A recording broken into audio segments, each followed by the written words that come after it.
করবো, তারপরে আমি যাবো আমাদের বিএনপির নেতা যিনি আগে বিএনপির কয়েকবার এমপি ছিলেন, মন্ত্রী ছিলেন,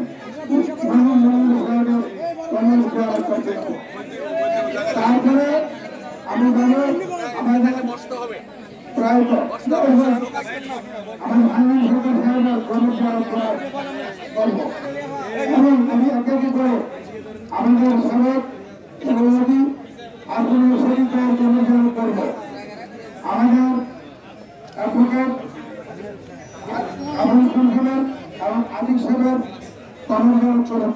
আমি আমার বিএনপির নেতা কর্মী যারা বেরিয়ে জেলায় আমার প্রথম হলো তাদের আত্মা মাত্রার কামনা করা। আজকে অনেকে আল্লাহ থাকতেন, সঠিক সাহেব থাকতেন, অ্যাডভোকেট কামরুল সাহেব থাকতেন, ওনারা আজকে শোনার আগে আমার শামীম ভাই একটু নিচে নামা, শামীম ভাই আমার আপনার মধ্যে সদস্যতা আটটা নিচে নামেন শামীম ভাই। ওনারা দুনিয়াতে চলে গেছে, একদিন আমিও চলে যাবো, আপনারা সকলেই চলে যাবো, কিন্তু এমন কোনো কাজ করবো না যে মরার পরে আমাদেরকে কটাক্ষ করে কথা বলে। এই উজুয়ার মাটি, মতলবের মাটি সকলের জন্য জন্মগ্রহণ করেছে, কারণ সকলের জন্য মতলবের মাটি। নির্বাচনের যে তাদের ভিতরে কঠিন কার্যতা সেটা হলো নমিনেশন পেয়েছি, তার অন্তরতে আমি এমপি হয়ে গেছি না, এমপি মানে